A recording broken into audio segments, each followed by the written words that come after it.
There we go. Hello, everybody, and welcome to a special edition of Beach Talk Radio. It's Monday night at 5 o'clock, and we are honored to pull in Bill Veach. Bill, can you hear me okay? I can. I had to turn the volume a bit, but you're okay now. All right. I just want to make sure I get the circles out of there. I've been having a lot of issues with this with these screens lately, so I think people can see you fine. I don't know why we're in circles, but I'll work on it. I'll work on it as we're. I'm sure you'll get around to fixing it. Yeah. So Bill, there was some news made over the weekend. There was an announcement that there would be an attempt at a recall of John King and Karen Woodson. And there's a whole process that goes along with that. You have to have a set of signatures of registered voters of 10%, and then another 15% after that. And I talked to the elections office today, and there was 3,369 registered voters as of today. So it looks like you'll need, again, I'm not great with math, but you'll need a total of 505-ish registered voters for that to go through. Does that sound right? You're breaking up. I got a little bit of digital remnants there. So you said there's 100? There's 3,369 registered voters. So you'll need 10%, then 15% from what I understand the process. Right. So it sounds like you'll need about 20% usually get failed because of the signatures didn't match. A lot of times that's because, someone would sign it Ed instead of Edward, that kind of thing. Right. So the first question is why are you doing this? Why are you part of the group that's trying to recall John and Karen? Well, I guess the reason why I'm part of the group is because people seem to reach out to me. I've been getting a lot of people who are kind of really encouraging me to get this moving. Let's put it that way. That they're just very frustrated. That it seems like every project that comes up is getting approved, no matter what the neighborhood, and that the process seems to be focused on developers from either spending a lot of time meeting with developers and not much time with the public, and things going on in the background, things like signs of meeting between counselors or early on gifting that was happening. So things that really take the conversation away from the voters and more exclusively to the developers. Okay. So again, I went through all the documentation. It doesn't look like there's much in the town's charter on recall. So you have to go to the state statute for all the details on that. Who's on the recall committee? Who makes up your recall committee? Well, the main ones, there's Ray Murphy. He volunteered to be, because there's two recall committees and each one needs a chairman. And then Steve Johnson is heading up our signature gathering effort. He's got, Steve's got spreadsheets and everything all over the place. And it's pretty casual after that. We had a meeting where there was maybe a dozen people, including Ray and a couple of ex-vice mayors, and some people who understand the way things are supposed to work, the way the process is supposed to work, that were here. And most of them are getting a territory and going out and gathering petitions within that territory. Okay. So I'll keep. I want to get to that specifically because thanks for sending over the two petitions. We were able to see those. On the petition signature, I had to take care of the dogs, but it has to be handwritten, or can it be electronic, or how's that going to work? No, only originals. This is kind of one of those things that, we're in Florida, so things are back, in the Stone Age in a lot of ways. So now if someone that's an issue where we are here in Florida, there are plenty of snowbirds, and the snowbirds, we can, email them a petition and they can sign it, have it witnessed, and then mail it to us. Oh, okay. And how many days do you have to do that? Is it 30 days? 30 days. You want a couple days to spare. My understanding is that we bring them into Amy, and I want to sit down and make sure that Amy is aware, and then Amy is supposed to deliver those to the county election office, and then they go through, and for a small fee, they verify all the signatures. Okay. Now, Bill, would you say that this? I'm going to read through the two petitions, but would you say this is really about Seagate? No. I would think that maybe Seagate is symptomatic of the issues that we're dealing with. I think it's larger than that. It's certainly, you've been in your interviews, you've seen some of the callous disregard that some councilors have had for neighborhoods and what they're doing. And today there is another project that is clearly a commercial intrusion into a residential neighborhood. And so it just seems like that if you look up and down the island, now you're doing that, you keep disappearing and coming back. Yeah, he doesn't want to just leave it alone. Yeah, just leave it alone. we can hear you fine. I'm just trying to get rid of the circles. Your sound is fine. I feel like I'm playing tennis, man. There's just these circles going all over the place. Yeah, I asked if it was about Seagate. I asked if it was only about right, Seagate. but there's if you look at it, and there are vacant lots that can have oversized developments all up and down the island. There's even right across the street from us. I just went and I picked up a flyer from Alice King where they're selling 4 contiguous properties on Estero Boulevard, and if in the latest one today, town council was looking at taking a group of residential properties and grouping them together and putting them into a commercial development. So the precedent that really sets is that if the council is going to continue to follow this, that means that any neighborhood where there are a bunch of vacant lots can be put together and potentially gone in front of council. If someone is connected and someone avoids the public and it starts to appeal directly to the councilors and bypasses the public. So would you, if he was eligible to be recalled, would you guys have also put Jim Adderholt on there? Because you have to have served at least 1/4 of your term. And Jim approved Seagate, and you're kind of talking about some of the developments. They did move to the second reading today, the Moss Marina project, and Jim voted for that. But he's not eligible to be recalled yet. Would you have done 3? That's kind of speculative. I think we'll wait and see what happens in November. We'll see how this goes. We're not an organized group. We don't have planners and that kind of thing. So we're just feeling our way with this. And it's really built out of people's frustration and not having a voice. So we'll see how these go, and if it's what the makeup of council happens after that. Because if you read it a little further, my understanding is the way it works is if we manage to gather all the signatures and the forms pass muster with the courts, and one of the reasons why it's fairly small is that those are claims that are accepted by the court. And so, if we get through all this and if the signatures are good and someone is recalled, then they have 5 days where they can resign. And if they resign, the replacement is appointed. If they don't resign, then within 30 to 60 days after that, that's the window, then there's a special election. Right. So let's say, just for argument's sake, before we go through the reasons that you have on the 2 petitions, let's say that they do go through. What names are you going to put on the ballot to be voted on?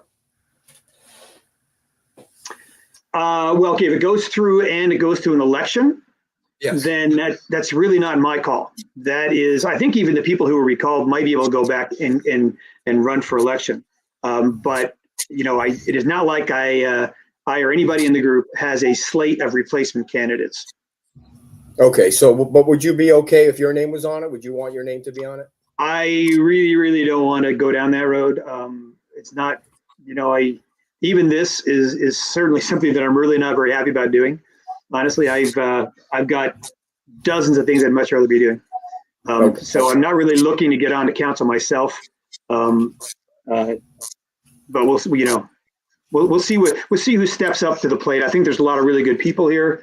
I think who would do really well in town council. I haven't specifically approached them or anybody they know has, but I know there's conversations that are happening. Okay, so let's start with John's petition. You have 3 points for each person in 2 separate petitions. You have John's petition and Karen's petition, and the first one that you have under John's is that he was having a conversation with Karen about soliciting a replacement town attorney, and you say that's a violation of the Sunshine Law. The first question before we talk about specific of that, who decides whether that's a violation of the Sunshine Law? Well, I'm sure you have evidence, so who decides that? Is that a judge? The way I understand this, the way I understand these is that if the claim is considered to be legally valid, the law, the judges don't try to. It's not like an ethics violation that you're going to criminally penalize somebody. That's a different standard, different burden of proof. The burden of proof is lower on this, and it's as long as it passes muster with the courts. The court's legal opinion, as I'm told, is they leave it up to the voters. Right. I guess what I'm trying to figure out that I couldn't figure out from the statute is who decides whether those 3 points are valid. Is it just the voters decide because you have them on a sheet, or is there an actual judge? Well, at some point it passes by the judge, and the judge, will look at the claims and see if they're valid. There's a couple of things that I was wanting to put on the petitions that I was told by some legal people that it would just get it thrown out, even though it seems more egregious. It would just get it thrown out. So they're very particular about what, and usually they have to be because there are very specific laws that are violated. Now, there's different weights in the Sunshine Laws, and I think it's probably it's not uncommon for people to accidentally, casually, and without any kind of malice or forethought, to accidentally say something to someone you're serving on a board with. But when it comes down to when there's different board members that are working together to circumvent the public and the town council, that's when it raises to another level. So you feel like the actions that were taken and the evidence that you have kind of meets that standard, where it wasn't just an accidental thing, there was an attempt. Malice. Yeah. Yes, I do. It's not really me. I've talked to some attorneys about this, and in their opinion, the evidence is sufficient. Okay, so on the first one with John, it's an allegation that he tried to coordinate with Karen about a new town attorney in violation of the Sunshine Law. Now, this goes back 2 years. John and Karen both ran on wanting to replace John Herron, and that was one of the first things they did. So I saw the string of emails that John had forwarded to me about, it appeared as if they were both talking to an attorney that they were maybe thinking about getting on the list to replace Herron. And John says as soon as he found out that Karen was talking to that attorney, he backed off of that. Do you have more evidence than that they were in cahoots to try and get a town attorney appointed? Well, I'm not going to get into the details of the evidence. I don't think that's really appropriate this time. But again, I've been given the legal advice I've been given is that it's sufficient. Okay, so lastly on that point, you were on the town council when this allegedly happened. How come you didn't file something then? I guess I didn't really feel the need then. This is something that after some of these things were passed, that people were really coming to me about, wanting me to get involved in this. So at that time, when I was on council, no one was asking that. Okay. So was the evidence not there? Was this not known until recently that this occurred? This from 2 years ago or however long ago it was, it just all of a sudden came up?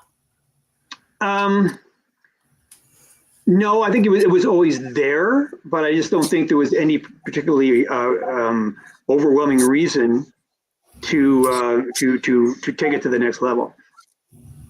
Okay, number 2, it says that John King received unreported gifts of meals. With who did he receive meals from, and you have evidence of receipts that, Again, I have sufficient. We have sufficient evidence, according to my legal advice, I'll kind of leave it at there. I know that early on, and this was probably I know that early on there was, I think there was some insufficient training for new counselors, there probably still is, about the rules and the expectations. I think that Nancy is trying very hard to try to correct that, and I applaud her for that. But I think that early on, a lot of times people coming in and don't know what the constraints are on an elected official, and they are many. So what is the total amount of the meal, the unreported gift? Again, I'm not going to get into the particular evidence. Now, at the time, and I have to look back at the policies and procedures, any gift of any amount had to be reported. And that was changed when we were talking about the policies and procedures, something that Jim Adderall did, to weaken those ethic rules and make them conform to the state rules. The state rules are $25 limits for notification and nothing over $100. Right. I do know the $25 one. And the last one you have on John's is he dictated the removal of town contract employees. Which employees did he dictate to be removed? I know of a couple of different attempts, but one was Jason Green, and I think in his interview with Nathan, when he was questioning Nathan, he kind of admitted that. And that is, if you look in our town charter, the current town charter, that specifically says that you are not allowed to, a town council is not allowed to work for the removal of any employee or contractor. And the reason why that is that if I was a town councilor and somebody from enforcement was harassing a friend of mine, I can't go to that person and say, look the other way. It's an important rule because you shouldn't. The town council interference is the town councilor interfering with the professional duties of the staff. So are you saying that John went directly to Jason, or he had a conversation with the town manager at the time or are you saying either? It doesn't matter. You're not allowed to talk to the town manager about an employee. In this instance, and I don't know if you remember, but Jason just kind of disappeared. Right. He was the one who was presenting, and he just kind of left. And I pushed on why that happened. And I was told by one of the previous interim town managers that he had lost the confidence of council. Now, I was on council and it never came in front of council. And, the way it's supposed to operate is the council only works as a body. The individual councilors can do things, but anything that has to do with policy like that is through the body itself and not through the individual councilors. Has Jason Green said anything as to one way or the other on this situation? I've chatted with Jason Green. That's kind of a private conversation. I'm not going to go into the details of that without his permission. He's still employed and by the town, but he just stays up in Sarasota or wherever he's from. So for the record, Jason was never fired by the town. He is still working. He was sidelined. Yeah, he was sidelined. Yeah, Sarah started doing more of the presentations when Jason was right. But that was his job. His job was to come in and present those things. And he's a smart, very professional guy. And there was also an additional attempt to sideline Turtle Time, and under the same kind of mechanism. Although Turtle Time, which is a little bit of naivety, Turtle Time is actually appointed and works with FWC, not the town. Right. Could it be just a different philosophy on one council member compared to a previous council, or maybe a different philosophy than yours that he was trying to, or they allegedly were trying to get across to the town manager because they were elected and the people did at the time put them in those positions because of what they were campaigning on. And, one of the ones for sure was to get rid of Heron for sure. Well, let me say that again, because it's kind of an interesting point, but you just repeat that.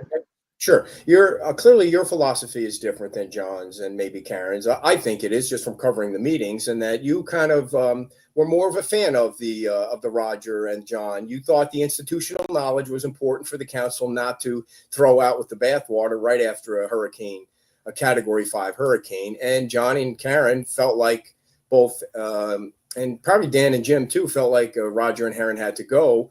And then you got this recall thing with Heron as one of the first points on your thing. So could it just be a difference in philosophy? Development fits right into that thing. You're a little different than those guys on the development, but it seems like a whole different philosophy. And hey, difference in philosophy is a perfectly normal thing. The town council is supposed to be a deliberative body. The difference is that these things are supposed to happen in the public eye. It's just, if it doesn't happen in the public eye, right? If it happens behind closed doors when it should be in the public eye, either with a developer or behind the scenes pressuring staff, then that's when it crosses the line. If they want to be open about this, and they want to be open with this, and I understand that they said they want to get rid of pretty much anybody who, there was like a hit list, anybody who was involved with enforcement, from Roger to his enforcement person to John to even Chad, I heard, was on this kind of list. So the thing is that you can do that if you're in the public, and then it's really a matter of policy. You can't go through and say, except for the attorney and the town manager, the council has no say in who the other staff is. They can, town council as a body can talk to the town manager about philosophies or policies as a body of the council and give that direction to the town manager. But for an individual to go and work behind the scenes to try to manipulate staff to have the staff then be conform to their individual philosophy, that is where you're crossing that veil of the public part of being a public official. Well, listen, I'm all for more information is better than less information when it comes to the government. That's for sure. So let me ask you this. Do you think the previous town council that was before the hurricane with Ray's the mayor and the other four members that you were on that, is more open than this current town council to the public? I believe so, because with the previous town council, I didn't, it was certainly more diverse. It was a more diverse council. It was kind of a little all over the place. So I my recollection is that there really wasn't there wasn't that going on. I never heard before Karen and John came on board. I've never heard about staff being sidelined because they lost the confidence of council, and the coincidences of people coming and into a meeting and suddenly doing exactly this, having proposed the same thing independently. It kind of starts to add up. I don't remember those kind of coincidences with previous councils. Do you think that previous council provided enough information to the community right after the storm? I think within we could. And I know you kind of disagree with this, but the way the laws, when you're not in a state of emergency, we as a town council are not allowed to meet outside of our jurisdiction. That took like 5 or 6 days before the governor appointed Guthrie, and then Guthrie allowed us to do that. And those 5 or 6 days I know were very important. There was a lot of blackout. I know on the island, communication was very difficult. I know that, and I've heard people saying things like, now, and this is kind of off topic, that, Roger or Ray or me were not present after the storm. And that was simply not the case. Now, everybody lost their house. Almost everybody, I think for me, maybe lost their vehicles. On the island is, there was very little ability to communicate. Text messages seemed to work okay, but I was off the island, a day later, and I got a frantic call from my sister because she hadn't heard from me, and she thought we were dead. She had no idea. So, the communication was very intermittent. It worked every now and then, but not very reliably. It really would have been impossible to have a meeting because you also have to provide the public access to that meeting. So, for the first few days, it was exceedingly difficult, and we didn't have the ability to meet outside of the island. Gotcha. So on to the Karen petition. The first one that you have up there is what's very interesting to me because it's about a topic that's a county topic. So I'm interested to hear why that one's up there. That you say Karen and Jim, the vice mayor, had a conversation about the pier being destroyed by Hurricane Ian. How is that a violation of the Sunshine Law? Okay, the Sunshine Law is when you have a conversation about any topic that may come in front of the board, right? Now, the pier is a county-owned pier. It's in a town jurisdiction. And that did come in front of the board. So, I mean, it's not just that it may. I mean, because, the may thing is a very, it's a little bit more difficult to wrap yourself around because you never know what direction council's going to take. But this did come in front of the board. In what way? I mean, what for what reason or what way did the pier come before the town council? I'm sorry if I don't remember.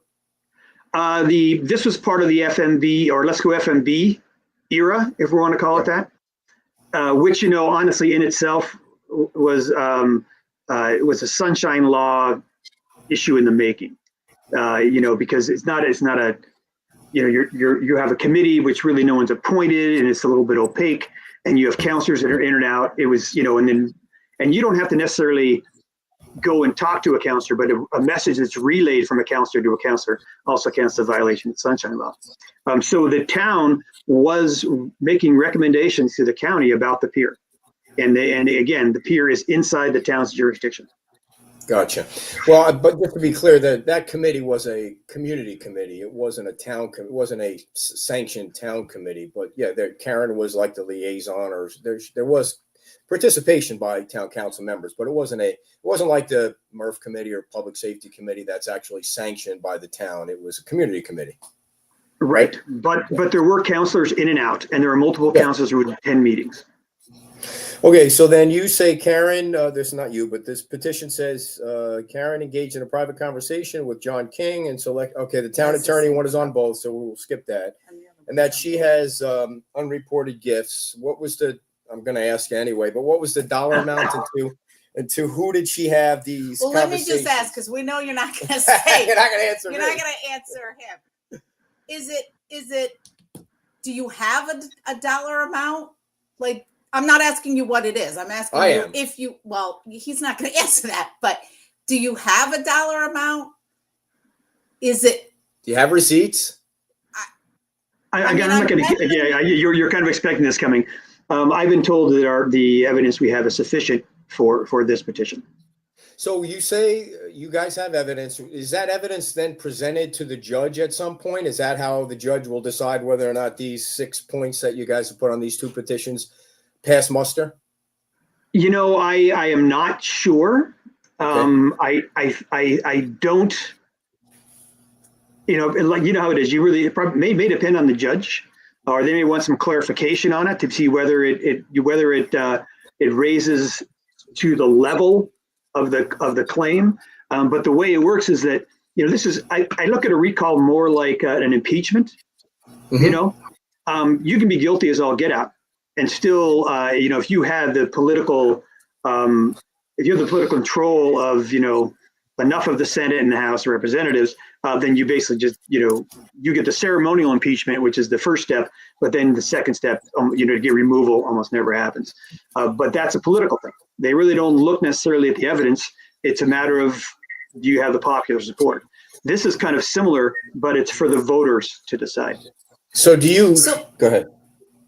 You lost my train. So you present, at some point, evidence is going to be presented to a judge, and then, correct? To see I'm not sure if the judge may just take it from what the petition says, and that the first stage is getting what? signature. The judge may take what from? Just take the petition The as complaints is on the petition. Yes, the Yeah, I complaints think on that's the what petition.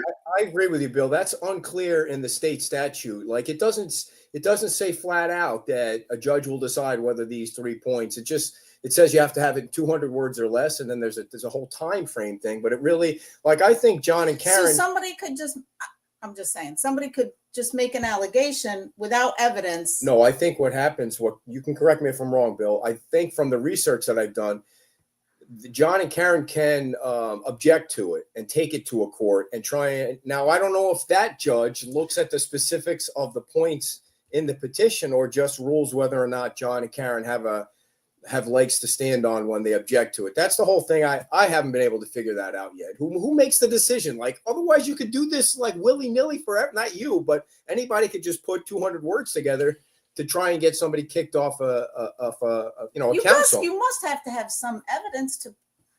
Well, I looked through the history of as many Florida recall petitions as I could, and most of them fail because of not getting enough signatures.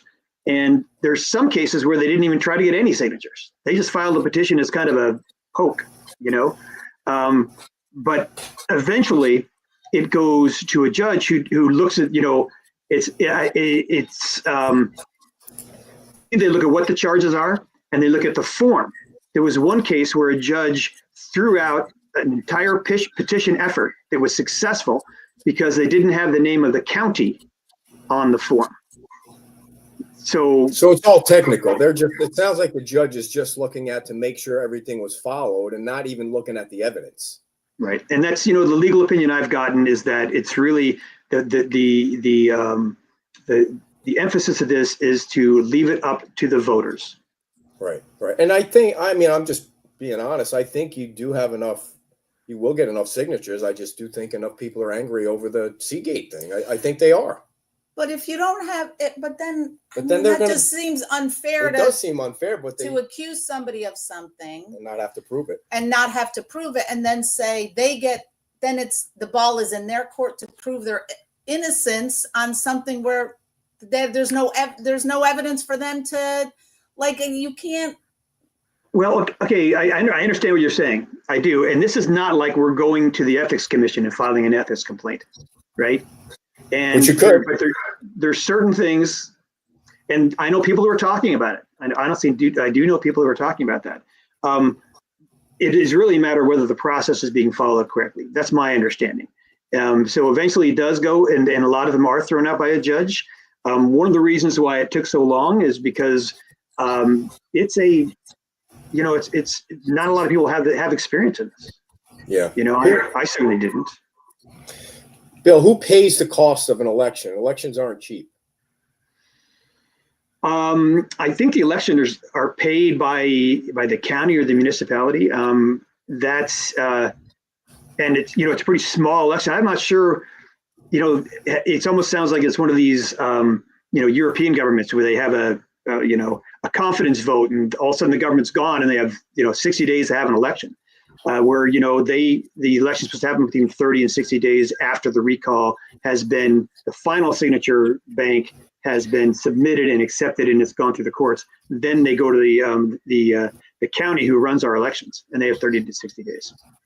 I think I'm not sure, but either the town of Fort Myers Beach taxpayers will have to pay for the county isn't on the hook for that. I think it's either the town of Fort Myers Beach taxpayers or your committee. One or the other is what I was looking at. I don't think Lee County pays for this. I could be wrong, but I'll definitely research it. I think I remember reading the municipality has to pay for it. And I don't know how much it'll cost. Maybe it isn't a big deal. But so on the ballot, if this thing gets approved and everything, all this stuff is okay by the judge or whoever decides, on the ballot, the voters will have two choices. It will say to recall John King or to not recall John King, and they'll be able to vote on one or the other, and then there'll be a slate of candidates underneath that. Same thing on the other one too. So I'm guessing it needs to be 50% of whoever votes has to vote to kick them out or to keep them on. Is that the way you understand it? Well, I think so many of these recalls have followed different paths. So, and I haven't looked at this in a little while because I've been involved with some other things. But I think that once you get the final signatures, they're recalled. They have 5 days to resign. Sure. Right. But I think that if they don't resign, Yeah. I believe they can run. And so, it's like, I don't know, it's kind of it's an arduous process because you go from 10% to 15% to 50%. I don't think they can run. And I think if they lose, they can't run again for election for at least 2 years. So, but anyway, are you sure you want to do this, Bill? You don't really seem like you're into it 100%. Well, honestly, it's like I said, I've got a lot of things going on that are a lot more fun than this. I always enjoy getting out and talking to the people, and I really enjoy helping people. And I'm only doing this because I've gotten a lot of people who are really pushing, that are very angry. A lot of with this parade of things, it's done a lot of damage to a lot of people. And developers are doing great. They're getting all kinds of perks. They're getting an inside track into the town council. But the public, I think, especially the public that are near these projects, are the ones that are suffering. And so that's why I'm doing it. I mean, I've got a gig coming up on Saturday. I don't even have a set list set up for. I haven't really practiced. I've got a bicycle that really could use some attention. It's like, there's a lot of things I'd much rather be doing now than not talking to you guys, but dealing with this. Sure. We don't take it personally. Yeah. When you say inside, developers have an inside track, what do you mean? Well, and this is, I've been kind of a part of this, because like this project with the Moss Marine, I met with them early on when they were just, they had a trailer in their on their cement slab out there, and they were just trying to figure out what they wanted to do, and they were kind of trying to feel out council. And that project was kind of like this project. They were looking at something kind of equivalent to Margaritaville. And then they expanded it, and then they had the big dog and pony show where they had, I actually sat next to Scott Safford, because at the time Scott to do a presentation, because Scott was on the LPA and I was on the town council, and they kind of divided us up that way. But then there's a lot goes on in the behind the scenes, a lot of meetings. And it seems like even with this, you listen to the meetings, and it's like some of it's almost rehearsed, that some of it is like, the counselors have met and negotiated behind the scenes. And that's a big point too. It's not just listening necessarily, but if you're going back and forth and negotiating behind the scenes, you're leaving the public out of a very important process. And when you get a lot of these cases that come in, and it seems like it's almost a rubber stamp at town council, that to me is a serious violation of the public trust. So, Bill, when you met with Moss Marine back in the day, when you were still on the town council, and you don't agree with the way those kinds of things happen, why didn't you walk out of the meeting and say, I'm not doing this anymore with any of the developers? Because it's not against the rules to meet with them. It's not against the rules to meet them, and I listened. I did not negotiate. But you don't really have any evidence that they're negotiating with them. It just sounds in the public meetings to you and some other people that it's rehearsed, right? There's no evidence of negotiation. No hard evidence, but I've had people tell me that these, people on council now have told me that there was a lot of negotiation for some of these projects. Well, I think they probably mean by that. I don't know. I'm not speaking for them. I'm not defending anybody that they're trying to negotiate for public benefit and things like that. But I mean, you either have the meetings or you don't, right? Maybe it's a bad idea to have the meetings. Maybe there should be a new rule in the charter where everything's got to be at a public meeting. I'm totally down with that. Okay, well, here's a suggestion. There's a couple suggestions that I think are very important for town council, but I don't see this town council picking it up. And one is that we should adopt the county's lobbying rules. And with the county, because it almost had, Larry Kiker almost had an issue with it, was that when you meet with somebody, you've got to, they come in, you have to log when they come in. I think you have to say what you talked about. And it's all done, it's done in a more transparent way. Now, the town didn't do that for a long time, because most of the things that came in front of the town was some guy wants to put a pool in that requires 3 feet into the setback. But now we're getting these really big money projects, and it's when you're meeting with a group that has planners and PR people and attorneys, they're there to try to convince you. And a town like us, our town councilors are just citizens. There's not a lot of, outside of a couple of people, there's really not a lot of expertise in this kind of stuff. So it's Yeah. really important, to have that is above board. And one of the lines, and I know Karen, not Karen, Nancy did a ethics training, and she Watch the- recommended that people do not meet individually with developers because of the appearance. What the former attorney John said during one of our meetings, he said that, one thing you cannot do is you cannot make any kind of promises to somebody before the meeting, because, when you're in a quasi judicial hearing, right, you are supposed to rely on just the evidence that is presented at that hearing. And so if you make somebody a promise, like you give me a bathroom and a boat dock or anything, then I will support your project, then that I think is a legal violation. That's not on this because I don't have any enough evidence for that. But if that happens, then that person is violating the rules of the quasi judicial hearing. So is there any chance that John Herron, the former town manager, is one of your advisors on this? I've talked to John. I talked to John even when there's nothing about the town. But I've talked to Roger. I haven't talked to many of the other staff that left. I hear Sarah's leaving, which is really too bad. Gotcha. So does he think you have a good legal case with this? If you don't mind us asking, nobody's watching. Well, nobody's watching. Yeah, just between us.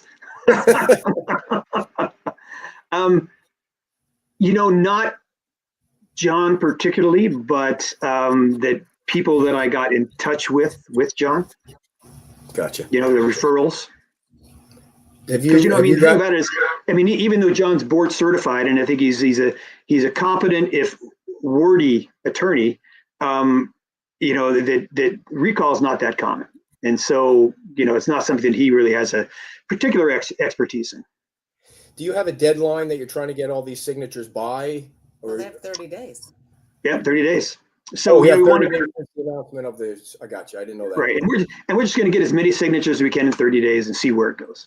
Some of them 30 days. It can go really quickly, particularly if you're dealing with snail mail. It's sometimes people think they have all the time in the world before they take action, but so far we're getting a lot of responses, a lot of emails, and and there's a bit of a chain reaction too, where you go and you talk to somebody, and then they know people, or they have a wife, and they have children, and they have neighbors, and you go talk to one person, you end up with quite a few signatures. So how many signatures do you have to date? No idea. This is day one. Okay. This is Okay. we intentionally did that. We try to get ourselves organized. Is the start of the 30 days. This is the Yeah, start so this of is the 30 days. because you don't have to. Again, this is all things that I've gotten from legal representation, is that you don't need to go through and file anything with the courts or the town or the county to say we are starting this today. It's the date of the first signature that you collect that starts the clock. And just so everybody knows that is signing it, everything is public. Everything will be known. Everything is public, yes. Right. And it's got to be, I think everybody knows this, but it's got to be residents. They have to be Voters. You have to be a registered voter of the town of Fort Myers Beach. So there's no San Carlos Island, no, the trailer parks out there. There's no, nobody who comes here twice a year, you have to be a registered voter of the town of Fort Myers Beach. That's why the number is kind of low. And it's another thing is they say I don't know when they update the voter rolls, but 3,100 registered voters. I look out my window. I don't know. I'd be surprised. I know some people, if you have the intent You to think come it's back, lower? a lot of people have left. A lot of people have left without the intent of coming back. But according to the rules, as I understand them, is when if you intend to come back, you stay on the voter rolls where you are. It's even like after the storm, like Jim Adderholt, right? He was out living somewhere else for a while, but his intent was always to come back. So he could stay on town council. He could stay on the as a registered voter of Fort Myers Beach. And did you have any other questions? No. So just to clarify, if you don't get in 30 days, you don't have the 10%. It's done there. Yep. Any final thoughts, Bill, on that, on the petition process, and anything you want people to know that are watching? I don't think this is what anybody wants to do. I don't think there's anybody on the that have been volunteering to go and get signatures, who wants to do this. We just feel like our backs are against the wall, and that there's a lot of decisions that are being made in this manner are detrimental to so many of the residents. And even I know there's a lot of talk about the beach school, but a lot of the support comes from people with kids in the beach school, because a lot of these developments, I mean, the kids who live on the island, and I understand that people can send their kids, if they work at one of these new things, they can send their kids to the school. But the people who actually live on the island live in single family homes in the neighborhoods where a lot of projects are being proposed. So I think it's important that we clean up this process and make sure that the public has a voice. All right, Bill. Well, thanks for your time. You're always gracious to us. We appreciate it very much. Okay, take care, and we'll see you around the beach, I'm sure. Do you want to say where's your gig? Yeah, where are you playing? Where are you playing? This is it's thing we do about every year. The Americana Community Music Association has a Saturday show at 7:00 at the Unitarian Church up there by Edison Ford. Show starts at 7. I do a half an hour opener. There's a break, and then they have a traveling musician who comes in. And I'm gonna do some songs that people haven't heard before, even if they've heard me play. So. All right, Bill. Well, thanks a lot. Have fun. All right. Take care. All right, take care. Bill Veach, everybody. I don't know what's going on with there we go. Let me see if I can get us. Let's see. All right, there we go.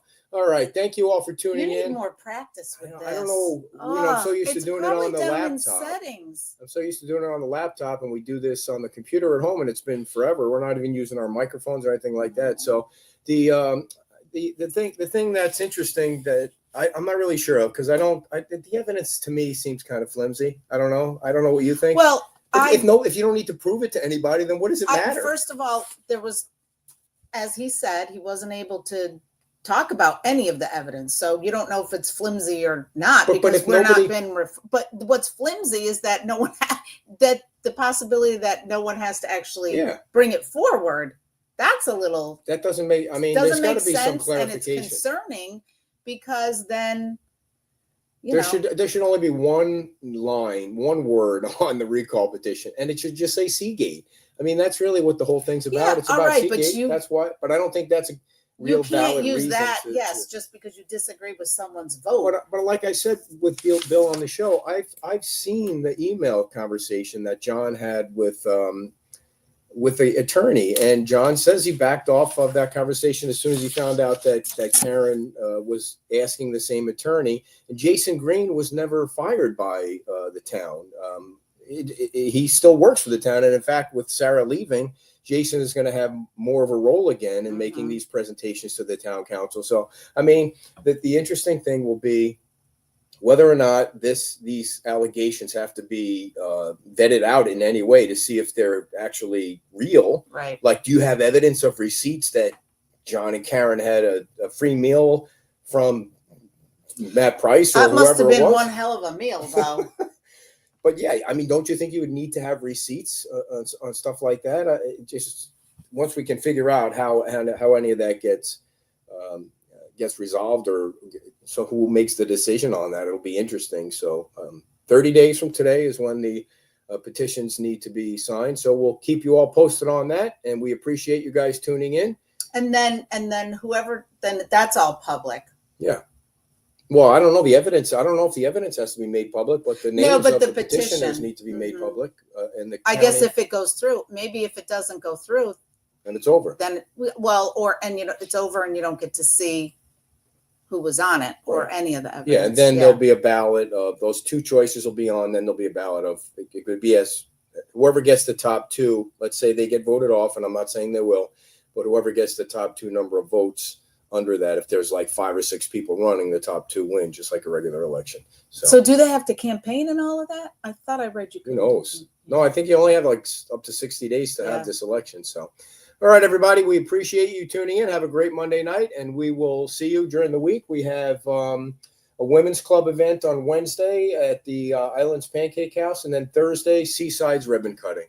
So we'll see you around. Thanks for tuning in. Bye-bye.